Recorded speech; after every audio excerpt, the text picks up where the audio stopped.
자, 여러분 안녕하세요. 오늘은 교재 제19장에 있는 임금 소득과 그 차별에 관련된 내용들을 학습할 거예요. 그래서 세부적인 내용을 살펴보면은 균형 임금의 결정 변수 관련된 내용들, 그리고 이제 보상적 임금 격차, 그다음에 인적 자본, 그다음에 이제 뭐 교육에 대한 이제 다른 견해들, 그리고 교육의 신호 기능과 관련된 내용들, 그다음에 이제 슈퍼스타 현상 관련된 내용들, 그다음에 이제 시장 균형 임금보다 높게 유지되는 임금에 관련된 내용들 해가지고 세 가지 요인들이 있는데, 첫 번째가 이제 최저임금제, 두 번째가 노동조합, 세 번째가 이제 효율적 임금인데, 여기에 관련된 내용들을 같이 학습을 할 거예요. 그 다음에 큰 테마로 해가지고 차별의 경제학이라고 해가지고 노동시장 차별의 측정, 그 다음에 이제 고용주의에 의한 차별 관련된 내용들을 같이 학습한다고 여러분들이 이해하면 될 것 같고, 그 다음에 마지막에는 이제 정부에 의해 가지고 어떤 소비자들한테 발생하는 차별과 관련된 내용들을 같이 학습한다고 여러분들이 이해하면 될 것 같아요.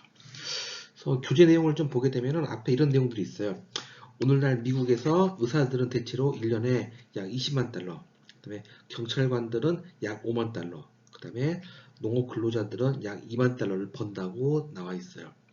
이 예만으로 봤을 때 직업에 따라서 이제 소득이 얼마나 이제 차이가 나는지를 알 수가 있죠. 그쵸? 그래서 이 차이가 어떤 사람들은 호화 저택에 살면서 대형 수용차를 소유하고 또 이제 해외로 나가서 휴가 여행을 보내는가 하면은, 또 어떤 사람들 같은 경우는 작은 아파트에 살면서 버스로 출퇴근하고 또 휴가 때 또 집에서 틀어박혀 있는지를 설명해 준다라고 해가지고 어떤 사람들의 어떤 상태라던가 직업에 따라 가지고 임금 소득이 이제 차별이 발생한다는 것을 알 수 있죠. 그렇죠. 가지고 오늘 학습할 내용은 사람들의 소득은 왜 이처럼 차이가 발생하는지, 그 다음에 이제 우리가 앞장에서 살펴봤던 것처럼 어떤 신고전주의 노동시장 이론을 통해 가지고 이 질문에 있어 가지고 그 답을 찾으려고 하고 있어요.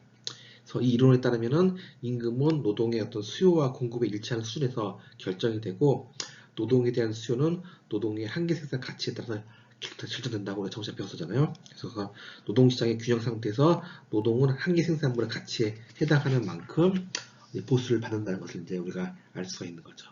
그렇죠?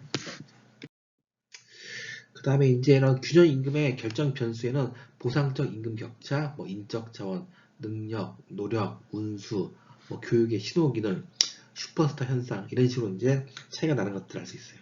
그러니까 지금 이제 사람마다 이제 특징과 성격이 제각각이잖아요. 그래서 마찬가지로 직업 간에서도 임금뿐만 아니라 비임금적인 여러 가지 차이점이 발생한다는 것을 알 수 있고, 특히 이런 보상적 임금 격차 같은 경우는 어떤 비금전적인 직업 속성의 차이를 이제 보여주기 위한 임금의 차이라고 볼 수 있어요. 그렇죠? 그래서 이제 경제학에서는 이와 같은 비금전적인 직업 속성의 차이를 보상해주기 위한 임금의 차이를 보상적 임금 격차라고 이제 표현을 하고 있는 것들을 알 수가 있죠.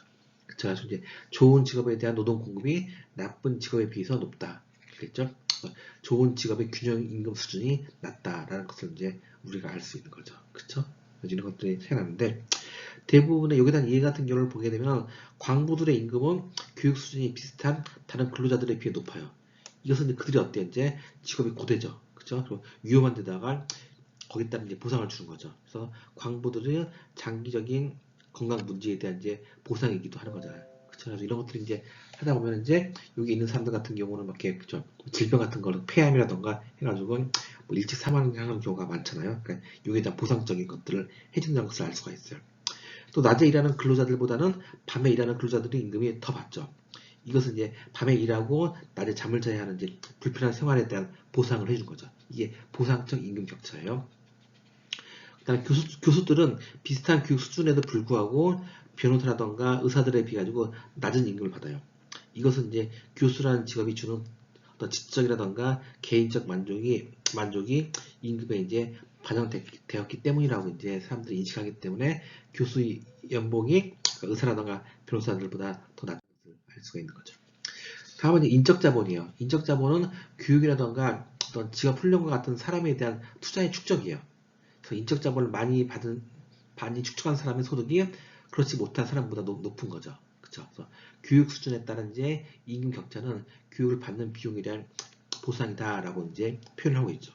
그러니까 어떤 물리적 자본처럼 직접 보고 만질 수는 없지만은 어떤 생산 과정에서 뭐 중요한 역할을 하는 자본이 바로 인적 자본이에요. 그래서 인적 자본은 사람에 대한 투자의 결과로 형성이 되고 사람에 대한 가장 중요한 투자가 바로 교육이라는 거죠. 그렇죠? 그래서 교육도 현재 지치를 통해 미래의 생산성을 높이고자 하는 점에서 여러 투자와 이제 마찬가지예요. 그러나 이제 교육이 기타 투자와 다른 점은 교육 투자는 인적 자본 형태로 이제 특정한 사람에게 이제 축적된다는 거죠. 그렇죠? 이런 특징이 있는 것을 알 수가 있어요. 그러다 보니까 어떤 교육 수준에 따른 연평균 소득을 비교해 보면은 어때요? 1975년대 보면은 그죠? 어떤 남자보다 구글 남자가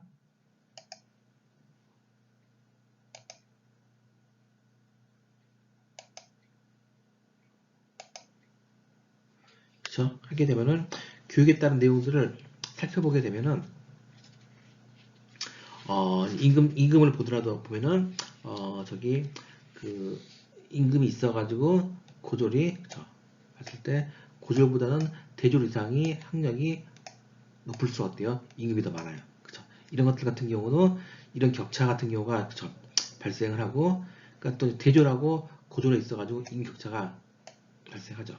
그리고 이제 2012년 같은 경우도 고졸이 이제 616에서 단위가 1000원이니까 한 314만원으로 증가했는데 반면에 대졸 이상 같은 경우는 100만원에서 이제 390만원 가지고 그죠? 학력에 따라 가지고 학력이 높을수록 어때요? 연봉이 더 많이 받는 것들을 알 수가 있어요. 그쵸? 또 이제 또 전문 대졸과 고졸 임금 격차라던가 대졸과 고졸이 있어가지고 임금 격차가 발생한다는 것을 우리가 알 수 있죠. 그래서 이제 같이 어떤 대학 졸업자들의 평균 임금은 대학 교육을 받지 못한 사람들에 비해 가지고 항상 높았어요. 그쵸? 그러나 이제 이러한 격차는 이제 지난 수십 년간 있어가지고 점점 더 벌어지고 있는 것들을 우리가 이제 알 수가 있는 거죠. 그쵸? 이런 것들을 우리가 이제 알 수가 있는 거고. 그래가지고 이제 보통 이제 이런 전문 기능이 있는 숙련 근로자와 그렇지 못한 비숙련 근로자들에 있어가지고 임금 격차 차이는 갈수록 이제 커진다는 것을 우리가 이제 알 수가 있는 거죠. 그쵸? 알 수 있는 거고, 이런 이유는 뭐냐면 첫 번째는 이제 어떤 국제 무역이 숙련 노동자와 그 비숙련 노동자가 있어가지고 어떤 수요 구조를 이제 바꿔 넣었다는 것을 알 수가 있는 거고, 두 번째는 이제 어떤 기술 진보가 어떤 숙련 노동자와 비숙련 노동에 대한 수요 구조를 이제 바꿔 넣었다는 것이기 때문에 이런 두 가지 이유 때문에 보통 어떤 교육 수준에 따라는 연평균 소득이 차이가 난다는 것을 이제 알 수가 있죠. 다음에 노력, 운수예요. 타고난 능력 있는 사람들이 더 많은 수입을 올리겠지, 당연히요. 또 마찬가지로 노력이에요. 열심히 일하는 사람이 더 높은 생산성과 소득을 이제 올린다는 거죠. 그쵸? 그다음 운수 같은 경우는 또 임금 결정에 영향을 미친다. 또 운이죠. 그쵸? 이런 것들이 이제 영향을 미친다는 것을 알 수 있어요. 예를 들면은 그 메이저리그 선수들이 어떤 그 마이너리그 선수들보다 많은 수입을 올리는 것은 기본적으로 이제 이들이 타고난 능력이죠. 그쵸? 이런 것들이 이제 운동선수의 능력이죠. 그리고 능력과 이제 밀접한 관계가 있는 것이 또한 노력이에요. 그쵸? 그리고 세 번째 운수 같은 경우는 어떤 이 운수도 이제 임금 결정에 영향을 미치는 운이죠. 그리고 이런 능력이라던가 노력, 운수는 임금 결정에 얼마나 중요한 영향을 미치는 걸까를 보게 되면 능력, 노력, 운수를 그 계량하기는 곤란하지만은 이단 저기를 경제학적 내용들을 봤을 때는 그 간접적인 증거를 보면은 이러한 능력이라던가 노력, 운수가 어떤 임금 결정에 있어가지고 굉장히 중요한 변수라는 것을 우리가 알 수가 있어요. 그 다음에 교육의 신호기능이라는 게 있어요. 그래서 고용주들은 학력을 그 사람이 더 유능한 사람이라고 신호로 받아들여요. 그쵸? 그러니까 예를 들어서 뭐 하버드 대학이라던가 뭐 MIT 대학이라던가 그쵸? 이런 대학에서 이제 공부하게 되면은 그쵸? 그런 사람들을 보통 삼성 같은 데서 많이 흡수를 하잖아요. 그러니까 이런 것들은 고용주들은 학력을 그 사람이 더 유능한 사람이라는 신호로 받아들여요. 그래서 실질적인 생산성 증가 효과는 무관하지만은 교육을 받았다는 사실로 능력에 대한 정보를 이제 지용할 수 있는 거죠. 그쵸? 하다 보니까 이런 인적자본 이론의 결론은 이렇게 교육이 사람들의 생산성을 높이기 때문에 교육 수준에 따라 임금이 결정된다는 이론이에요. 그쵸? 가지고 즉 대학을 졸업했다고 해서 그 사람이 더 생산적이 되는 것은 아니지만은 미래의 고용자에게는 자기가 유능하다는 신호를 보내는 거예요. 그래서 유능한 사람들이 아무리 해도 무능한 사람들보다 대학을 졸업할 확률이 높기 때문에 기업들이 대학 졸업자를 더 유능한 사람으로 이제 보는 것이 합리적이죠. 그렇죠? 하다 보니까 이런 교육에 대한 이론이 이런 인적 자본 이론하고 신호 기능 이론이라는 두 가지 견해가 있는데 두 이론 모두 이제 교육을 많이 받은 사람이 더 높은 임금을 받는다는 결론을 내리고 있어요. 그래서 인적 자본 이론에 따르면은 교육이 사람을 더 생산적으로 만든다는 것이고 신호 기능 이론에 따르면은 교육과 능력에 플러스의 상관관계가 있다는 것이죠. 그래서 그러니까 여러분들 이제 그쵸 고등학교를 마치고 취업하는 게 아니라 그쵸 대학에 와서 교육을 받고 나중에 사회에 나가가지고 그쵸 이제 뭐 입사를 하게 된다면은 그 입사할 때와 같이 고등학교 나온 친구보다는 대학 나온 친구가 고용주가 더 많은 임금을 주는 게 이런 장점들을 있다고 이런 신호 기능을 이제 여러분들이 주기 때문에 이런 고용주들한테부터 이제 임금을 받는다라고 여러분들이 이해할 수가 있어요. 그렇죠? 방금 설명드렸던 교육에 대한 두 가지 이론 해가지고 인적 자본 이론, 교육을 받은 사람이 더 생산적이다. 그 다음에 교육 수준의 향상, 생산성 향상과 임금 향상이 기대되는 거죠. 반면에 시도기록 같은 경우는 교육과 능력이 플러스의 상관관계가 있다. 그쵸? 그리고 교육 수준의 향상, 생산성을 향상시키는 것은 아니다. 라고 이제 시도기록과 인적 자본 이론이 있다는 것을 알 수가 있죠. 다음은 이제 슈퍼스타 현상이에요. 대중적인 인기와 또 천문학적인 소득이죠. 그쵸? 가지고 슈퍼스타가 존재하는 시장의 특성. 이 시장의 모든 구입자는 최고 생산자가 제공하는 상품을 구입하고자 한다. 이 상품을 생산하는 기술은 최고 생산자가 모든 구입자에게 최저 비용으로 상품을 제공할 수 있는 기술이다 라고 되어 있어요. 그래서 예를 들면은 무명 배우들은 대부분 이제 소득이 낮아가지고 어때요 이제 특히 이제 이런 코로나 시대는 더 그렇죠. 가지고 부업으로 식당 웨이터 역할을 해야 하는 경우가 많아요. 근데 조니 데뷔라던가 유명한 배우 같은 경우는 자기가 만든 영화로 수백만 달러의 소득을 올려요. 마찬가지로 많은 사람들에게는 많은 사람들은 그 테니스를 이렇게 치잖아요. 근데 유명한 테니스 선수 세리나 윌리엄스 같은 경우는 프로 테니스 경기에 나가가지고 수백만 달러를 벌어들기도 해요. 그쵸? 그러니까 뭐 그런 조니 뎁과 세리나 윌리엄스는 모두 자기 분야에서 슈퍼스타예요. 그죠? 그리고 이들이 올리는 천문학적 소득은 이들은 대중적인 인기에 이제 반영된 것이라는 것을 우리가 알 수 있죠. 그렇죠? 하기 때문에 이런 슈퍼스타 현상 같은 경우는 아까 말씀드린 것처럼 이런 두 가지 특성이 있어요. 첫 번째는 이 시장에서 모든 구입자는 최고 생산자가 제공하는 이제 상품을 구입을 한다는 거. 그렇죠? 그리고 이 상품을 생산하는 기술은 최고 생산자가 모든 구입자에게 최저 비용으로 상품을 제공할 수 있는 기술이다라는 이런 특징이 있는 것을 우리가 알 수가 있는 거죠. 그 다음에 이제 그 시장 균형 임금보다 높게 유지되는 임금이라 해가지고 최저임금제, 그 다음에 노동조합, 그 다음에 효율 임금과 관련된 내용들이 나온 것들을 알 수 있죠. 그쵸? 그래가지고 이제 보통 이제 최저임금제 같은 경우는 이렇게 최저임금제가 그 균형 임금 수준보다 이제 높게 유지되는 경우가 있죠. 그죠? 그러나 대부분의 근로자들은 최저임금보다 임금 수준이 높기 때문에 이 규제 영향을 받지 않아요. 주로 이제 어떤 비숙련 무경험 근로자들의 임금이 최저임금제에 의해 균형 수준보다 이제 높게 설정된다는 것을 알 수 있죠. 주로 이제 매년 1년에 한 번씩 하잖아요. 최저임금제 가지고 알바생이 예를 들어 가지고 알바를 하게 되면 시간 얼마 이상 받아야 된다 가지고 정부하고 협상을 하잖아요. 이런 것들. 그 다음에 두 번째는 노동조합이에요. 노동조합 같은 경우는 그러니까 고용주들과 임금이나 근로 조건에 관련해 가지고 협상하기 위해 결성한 근로자 조직을 우리가 노동조합이라고 표현하잖아요. 그래서 노동조합 같은 경우는 이런 노동조합의 영향에 따라 가지고 종종 임금 수준이 노동조합이 없었을 경우에 비해 가지고 높게 결정이 돼요. 그쵸? 우리 뭐 기아라던가 보게 되면 맨날 이렇게 노조하고 사측하고 협상해가지고 임금 수준 결정하잖아요. 그러니까 이런 것들 협상을 통해가지고 그 기본적인 그 기본이 되는 수준보다 규정 수준보다 높은 수준의 임금을 결정한다는 거죠. 그리고 이것은 아마 노동조합이 파업을 통해가지고 노동의 공급을 제한할 수 있기 때문에 그렇게 할 수 있는 거죠. 그리고 자기들 마음에 들지 않으면은 그 노조들 파업을 하잖아요. 그 뉴스들 많이 나오잖아요. 그래서 연구 결과에 따르면은 노조가 결성된 직장의 근로자들이 유사한 어떤 비근로 자에 비해 가지고 한 10%에서 약 20% 정도 이제 높은 임금을 받는 것을 이제 우리가 알 수가 있는 거죠. 그 다음에 세 번째가 파업이죠. 아까 노동 공급을 거부하는 노동조합의 단체 행동이 파업인 거죠. 그 다음에 효율 임금이라는 것은 근로자의 생산성을 증가하기 위해 가지고 어떤 시장 규정 임금보다 이제 높은 수준에 의해 가지고 지급되는 임금이 효율 임금이죠. 그래서 효율 임금 이름에 따르면은 높은 임금을 지급하면은 근로자들이 생산성이 높아져 가지고 수익성이 증가한다고 보는 거예요. 그래서 높은 임금을 지급하면 이직률이 낮아지고 근로자들의 근로 열의가 높아지면 우수한 근로자를 채용할 수 있게 되죠.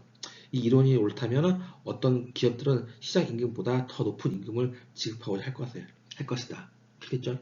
아무래도 근로자들이 어때요? 더 높은 임금을 받게 되면 더 열심히 일을 하겠죠. 그렇죠? 이게 이제 효율적인 임금에 해당된다는 것을 알 수가 있어요. 그 다음에 이제 차별의 경제학이라 해가지고 어떤 노동시장이 있어가지고 차별의 특정이에요. 그래서 차별이라는 것은 이제 어떤 배경이 비슷한 사람들에게 인종, 성, 연령이라든가 어떤 다른 개인적 특성에 따라 가지고 서로 다른 기회를 부여하는 거예요. 그쵸? 그래서 근로자 집단 간의 평균 임금 격차만으로 노동시장의 차별 여부를 확인하기는 어려워요.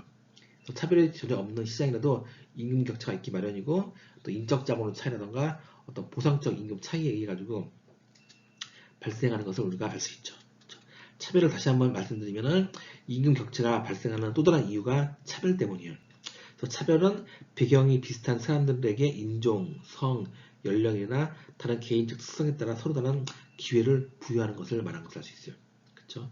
그리고 여기에 따라 뭐 남성, 여성, 또 이제 백인, 흑인에 따라 이런 것들이 틀리게 나타나죠. 이건 인종과 성별에 따른 연간 소득의 중간값을 나타난 거예요. 그리고 예를 들어 가지고 남성이라 하더라도 그렇죠? 이 남성이라고 하더라도 백인이라던가 그렇죠? 흑인에 따라 가지고 어때 이제 21%의 임금 격차가 발생해요. 그렇죠? 또 마찬가지로 같은 백인이라고 하더라도 남성과 여성에 따라 가지고 남성이 여성보다 25%가 더 많아요. 그렇죠? 흑인도 마찬가지로 똑같은 색인이지만 남성, 여성에 따라 가지고 남성이 오히려 15% 임금이 더 많은 거죠. 이런 것도 이제 차별의 경작이에요. 그렇죠? 그래서 이런 것들과 같이 성별, 연령, 그쵸, 이제 뭐 인종에 따라 가지고 이런 차이가 발생한다는 것을 알 수가 있고, 그 다음에 고용주에 의한 차별이죠. 고용주에 의한 차별은 같이 시장 경기에서 오래 지속되지 못하지만은 어떤 경제적인 시장 경제를 봤을 때 같이 이윤 동기, 고용주의 차별을 억제하는 자연스러운 처방이고, 이윤에 대한 관심 있는 고용자는 고용자를 차별하는 고용주에 비해 가지고 경기에서 이제 유리한 입장을 갖는다는 거고요. 근로자를 차별하는 고용주는 시장에서 이제 도태된다라고 이제 이런 식으로 표현하고 있는 것을 우리가 알 수가 있죠. 그런데 어떤 소비자와 정부에 의한 차별을 보게 되면은 이윤 동기는 어떤 차별적인 임금 격차를 어떤 줄이는 강력한 힘이지만은 두 가지 한계가 있어요. 첫 번째는 소비자들의 차별적인 선호가 발생할 것이고요. 두 번째는 정부 정책이죠. 그렇죠. 그리고 이제 또한 경쟁 시장에서 임금 차별이 유지되는 경우는 소비자들의 차별의 대가를 지불할 용의가 있거나 또 정부가 차별을 강제할 때 뿐이라는 것을 우리가 알 수 있죠. 그래서 지금까지 내용들 좀 보게 되면은 어떤 경쟁적 시장에서 근로자들은 자기들이 생산 과정에 기여한 한기 생산물로 시장 가치만큼 보상을 받는 거예요. 가장 중요한 게 한기 생산물 시장 가치죠. 시장 가치인 거예요. 그래서 그러나 한기 생산물은 시장 가치에 영향을 주는 변수는 많아요. 기업은 이제 더 유능하고 더 부지런하고 더 경험이 많고 더 많이 교육받은 사람에게 더 많은 임금을 지불하려고 해요. 그쵸? 이런 것들이 뭐냐면은 이들이 왜 그러겠어요? 어떤 생산성이 더 높기 때문이겠죠. 이들 더 교육을 받고 능력이 있고 경험이 많은 친구들이. 그래서 기업은 소비자들에게 그 차별받은 근로자에게 더 낮은 임금을 지불하고 또 이제 능력 있는 친구한테는 더 많은 이제 어때요? 기회를 주고 더 많은 수입을 주려고 노력을 하겠죠. 그렇죠? 그래서 이런 것들을 이제 우리가 알 수가 있는 거죠. 지금까지 나왔던 이 내용들을 요약해 보면은 근로자들이 서로 다른 임금을 받는 데는 여러 가지 이유가 있어요. 그렇죠? 임금 격차는 어느 정도 직업 속성의 차이를 보상하는 역할을 해요. 다른 조건이 동일할 때 힘들고 달갑지 않은 일을 하는 근로자는 쉬운 일을 하는 근로자들에 비해 가지고 더 많은 임금을 받는 거죠. 그렇죠? 우리 같은 경우도 이제 당연히 길겠죠. 어떤 뭐 기아자동차 생산 라인에서 이제 있는데 낮에 근무한 친구보다는 어때요? 밤에 근무한 친구가 뭐 1.5배 더 많은 소득을 받는 거고, 그죠? 또 이제 주중에 근무한 친구보다는 어때요? 주말에 자기의 여가를 포기하고 일을 하기 때문에 그 친구한테는 뭐 시급이 있어가지고 뭐 1.3배 더 준다던가 이런 것들이 이제 그 차별적인 임금 소득과 발생한다는 것을 우리가 알 수 있는 거고 당연한 거겠죠. 또 이제 인적 자본이 풍부한 근로자는 그렇지 않은 근로자에 비해 많은 임금을 받아요.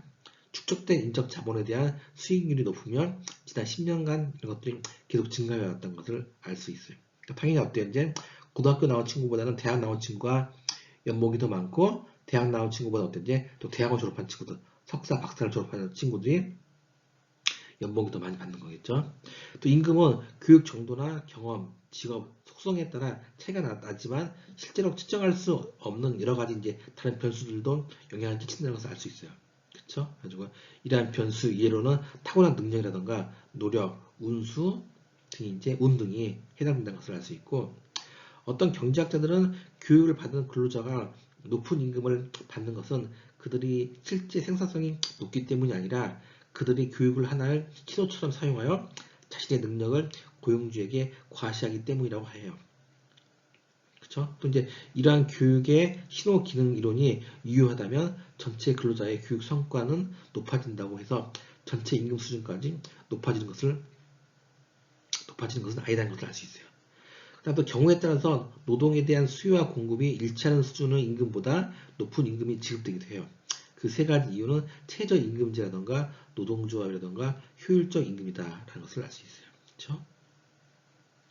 그 다음에 여섯 번째가 이제 임금 격차는 인종차별이나 성차별에 의해 발생하기도 해요. 그러나 실제로 차별을 측정하는 것은 어려운 일이에요. 왜냐하면 인적 자본에 대한 임금 격차와 보상적 임금 격차 등에 관련된 것들을 모두 이제 고려해야 된다라는 것을 우리가 알 수가 있는 거죠. 그렇죠? 그 다음에 이제 마지막으로 경쟁 시장은 임금 차별을 해소하는 경향이 있어요. 한계 생산성과 같은데 차별에 의해 한 근로자 집단은 다른 집단보다 낮은 임금을 받는다면 저임금 근로자를 고용한 기업이 더 많은 이윤을 올려요.